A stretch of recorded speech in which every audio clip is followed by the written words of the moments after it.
El Contador de Películas es presentado por Una batalla tras otra, estreno 25 de septiembre. Mi única hija. Se la llevaron.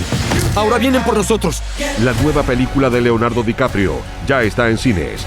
Una batalla tras otra, 25 de septiembre, solo en cines. Necesito un arma, bro. Solo tienes nunchakos aquí. Tranquilo. Una batalla tras otra, solo en cines.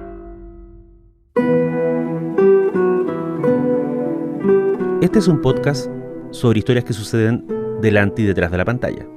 Sobre las personas que hacen películas, las personas que las ven y las personas que las sueñan.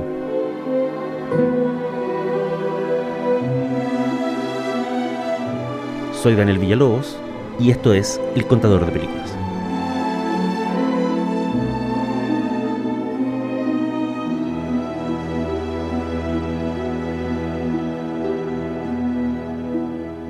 Esto es El Contador de Películas y la historia de hoy se llama La leyenda de los tigres. ¡Pino!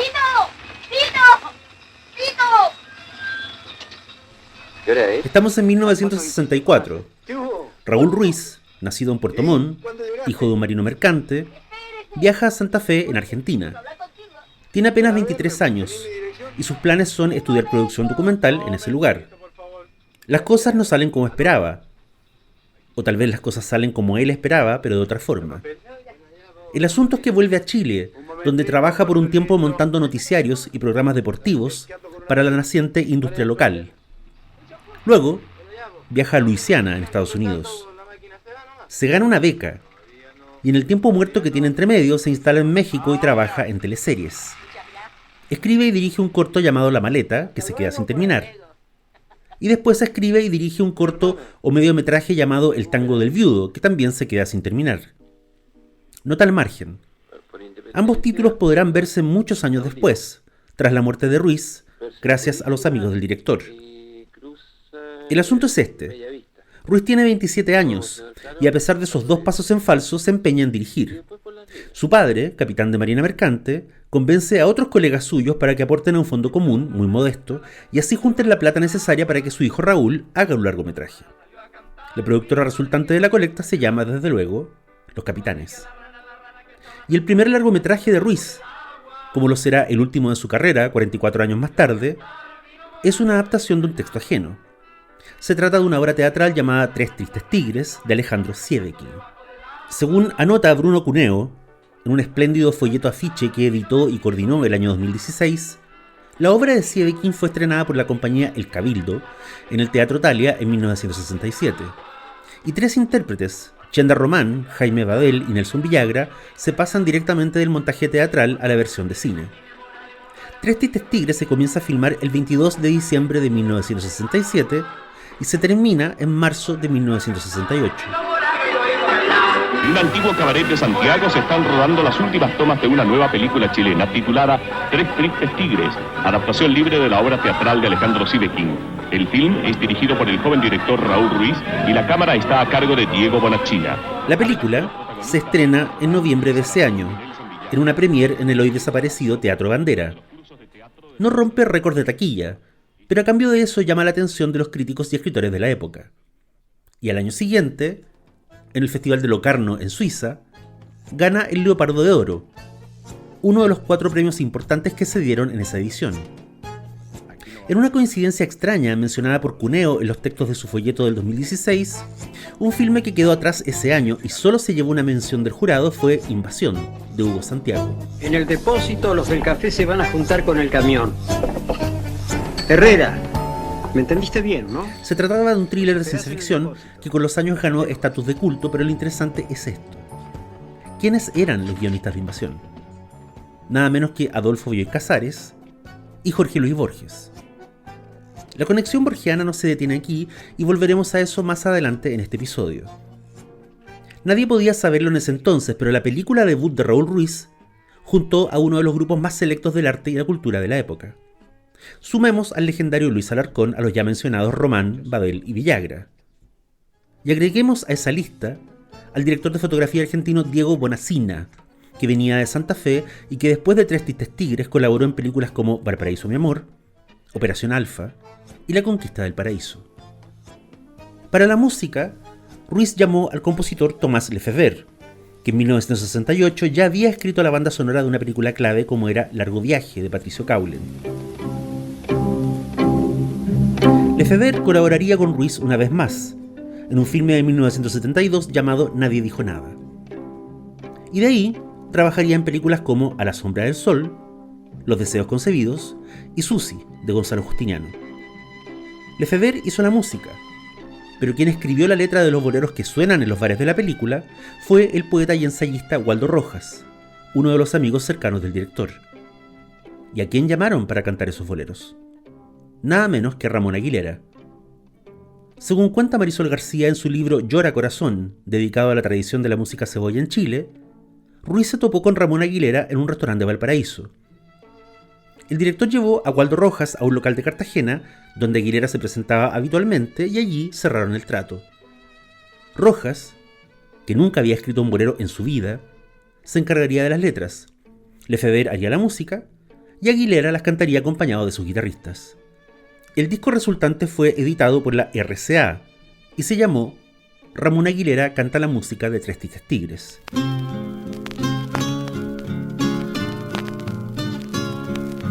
Dame otro instante. En una entrevista publicada en el sitio de cine Mabuse el año 2002, Raúl Ruiz le contó a René Naranjo que él conoció a los actores y actrices de la película mucho antes de filmarla, en un taller de escritores en Concepción. Según él, los que venían del montaje original de Sieveking eran Delfina Guzmán, Chenda Román, Jaime Badel y Luis Alarcón. Fue Villagra el que se integró después. Pero lo más interesante de esa entrevista es la conexión que Ruiz establece entre su película y otra mítica producción del periodo. Le dice a Naranjo: la cámara pertenecía al Instituto de Cine Experimental de la Universidad de Chile, y era la única que había aparte de la de Chile Films. Era una Arri 35 mm, sin blindaje, por lo que toda la película se filmó muda y luego se posincronizó. Me acuerdo que el último día de filmación de Tres Tristes Tigres vinieron a buscar la cámara porque el día siguiente empezaba el rodaje de Valparaíso, mi amor. Dicho todo esto, ¿cuál es el argumento de Tres Tristes Tigres? Dicho de manera muy simple, o muy simplona, la película sigue durante un par de días a tres personajes: Tito y Amanda, que son hermanos, y Lucho, que es un profesor del sur que está de visita en Santiago. Amanda es corista en un local nocturno. Tito es una especie de junior o hombrecito de los mandados de un burgués odioso llamado Rudy. Tito debería ir donde Rudy para entregarle unos papeles, pero lo que hace es dejarse llevar por la influencia de su hermana Amanda y el profesor Lucho para irse de farra por distintos lugares de Santiago. 2 años antes de Ruiz, Álvaro Kovacevic había dirigido una película llamada Morir un poco, donde por primera vez el cine chileno atisbó ciertos rincones y ciertos parajes urbanos que hasta entonces eran vistos bajo la óptica del paternalismo o la sociología. Una de las tantas cosas que hace Tres Tristes Tigres es que recoge el guante de Morir un poco y lleva el asunto más lejos. Filma bares y boates de mala muerte, pero no las presenta desde la lógica de la sordidez o la denuncia. Más bien aparecen ante el espectador como espacios secretos e incluso mágicos. Muy rápido nos damos cuenta que el vagabundeo del trío por distintos lugares de Santiago no tiene destino.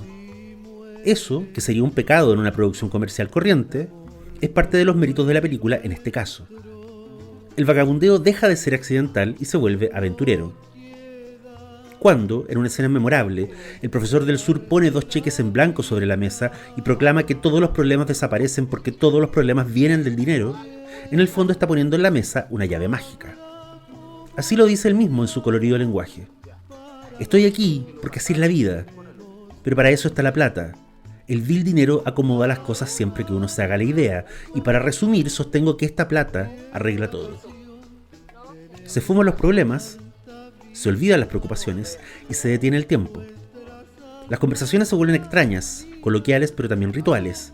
Algunos personajes hablan sin mirarse, otros le dirigen la palabra a desconocidos de una mesa a otra.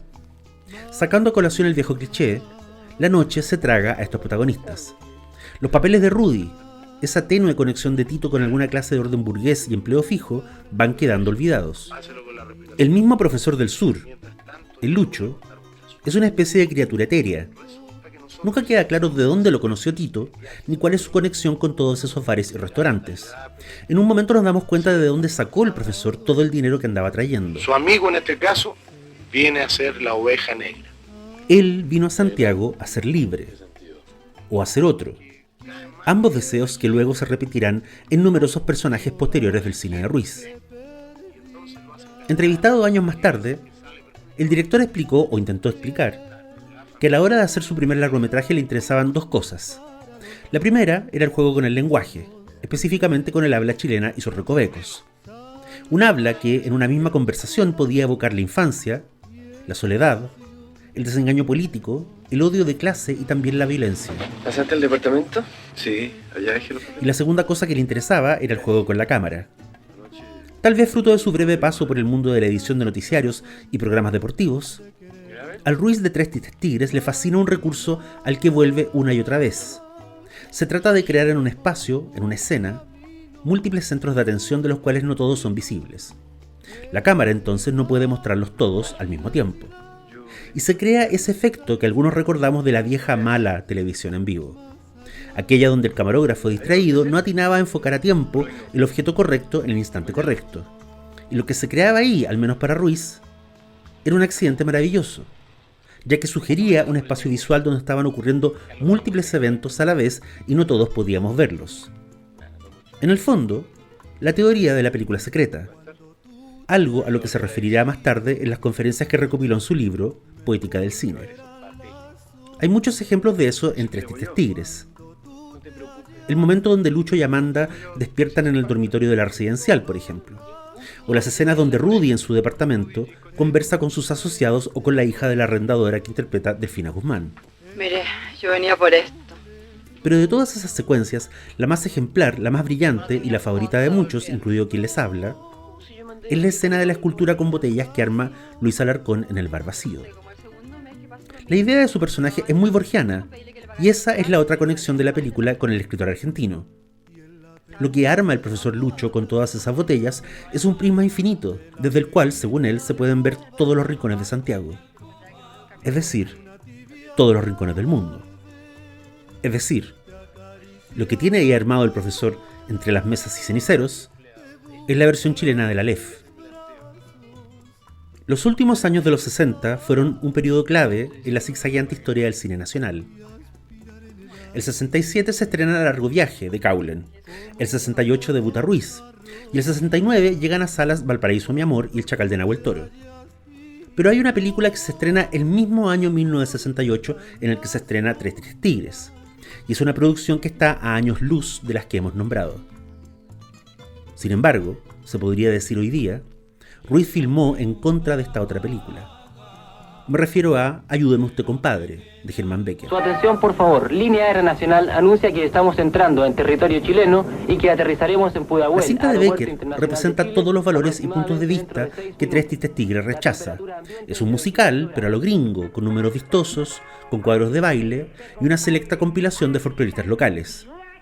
Tiene un humor bonachón, patriotero, casi infantil. El humor de los patrones cuando se juntan a tomar con los empleados. El humor de Rudy en su departamento. Y sobre todo, Ayúdame usted, compadre, está llena de certezas luminosas respecto a nuestro país. En la película de Becker, los chilenos somos solidarios, alegres, dicharacheros, románticos y sobre todo amantes de nuestro país. Porque Chile es grande y esa grandeza la hace su gente. Fue un discurso efectivo en su época. Ayúdame usted, compadre, llevó más de 375.000 espectadores a las salas.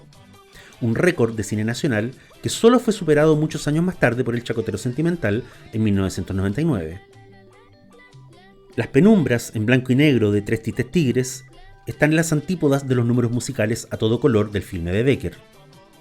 En la peripecia de Tito, Amanda y Lucho saltando de bar en bar, hay muy poco espacio para la risa. Las borracheras nunca son alegres. Y cuando se menciona la patria, muy pronto vuelan los puñetes. En un punto cerca del final, el profesor que vino del sur y que nadie sabe bien cómo llegó a este lugar, se despide solemnemente de sus nuevos amigos. Les dice, en contados minutos habrán dejado de soportar mi compañía. ¿A qué se debería, dicen ustedes? A que me voy. Tal como llegué, me voy. En la micro de 11. Quedamos en que me voy, eso sí, que para siempre. Después que el profesor Lucho desaparece de escena, solo queda el amargo choque con la realidad. Y la realidad para los hermanos es el encuentro con Rudy, el burgués abusador y cínico que primero pasa la noche con Amanda y después hace que despidan a Tito. La secuencia donde Tito vuelve al departamento de Rudy a buscar a Amanda y termina dándole una golpiza a su ex jefe debe ser de lo más extraño que haya filmado Ruiz. Tito está furioso con Rudy. Lo golpea hasta el cansancio, pero al mismo tiempo hay una infinita melancolía en la escena. Tito no odia a Rudy. Tal vez habría querido su respeto, pero a estas alturas es demasiado tarde. Rudy no odia a Tito, simplemente no lo ve, hasta que también es demasiado tarde para eso. Esta maratón de farras termina como suelen terminar las farras, muy temprano, en un taxi. Amanda y Tito viajan con Rudy, casi inconsciente. Pero no lo llevan a un hospital. En un minuto el auto se detiene y Tito con el taxista cogen a Rudy por los brazos y lo arrastran para abandonarlo en un sitio eriazo. Amanda se baja más adelante. No hay diálogo al respecto, pero uno tiene la sensación de que sus hermanos no se volverán a ver. Tito se sienta en un local de calle Bandera y toma desayuno. Alguien pone una moneda en la rocola y suena un bolero. Es el final de la fiesta, el final de la película y el final de la noche. No hay nada más triste y no hay nada más chileno. No podían saberlo entonces, pero 6 años después del estreno del filme, muchos de sus participantes estarían exiliados fuera de Chile. Alguien dijo en alguna crítica que Ruiz había dejado pasar la oportunidad de hacer en Tres Tristes Tigres un comentario realmente agudo sobre la opresión de clase dentro de la sociedad. Es una observación estúpida. A la película eso no le interesa porque ella existe en una lógica antisocial. Por eso es natural que se fascine con los bordes. El bar de mala muerte, la boate, la residencial, el callejón. La palabra que no alcanzaron a usar en esa descaminada crítica fue farra. Es una palabra que tiene usos muy específicos, porque nadie dice que una fiesta familiar o un matrimonio es una farra. El término se usa de manera despectiva para describir un festejo donde corrió el alcohol a pito de nada y donde la actividad se realizó de noche. Nadie se va de farra a las 10 de la mañana. La farra también se usa, siempre de manera despectiva, para criticar gente que dejó pasar una oportunidad. Dado que, se supone, en Chile todos siempre estamos atentos a pegarle el palo al gato y mostrar que somos jaguares amantes del progreso, farrearse una oportunidad se supone que es una tragedia. Porque, ojo, además, el concepto de farrearse algo existe en la medida que ese algo implique beneficio económico, diplomas o medallas. Nadie dice te farreaste un atardecer. No. Lo que se dice en Chile más bien tiene que ver con la actitud pseudo-yuppie del Rudy que interpreta a Jaime Badel. Se farrearon ese negocio, se farrearon ese penal, se farrearon el movimiento Los Cabros, se farrearon los votos, se farrearon la convención. Vivir en Chile es escuchar todo el tiempo que nos estamos farreando el futuro. A una escala muy menor y muy personal, yo creo que nos estamos farreando a Ruiz, el mejor cineasta chileno y el más lúcido a la hora de registrar la manera en que hablamos y callamos, la manera en que nos tragamos la humillación y la pena, y la manera en que de pronto estallamos en algo que a veces puede ser una farra o un acto de libertad. Pero no ver en mí. Soy Daniel Villalobos y esto fue El Contador de Películas. Hasta la próxima. Yo no hallé. Hoy, cuando te encuentro. ¡Viva la revolución! El Contador de Películas es presentado por Una batalla tras otra, la nueva película de Leonardo DiCaprio. 25 de septiembre, solo en cines. Una batalla tras otra, solo en cines.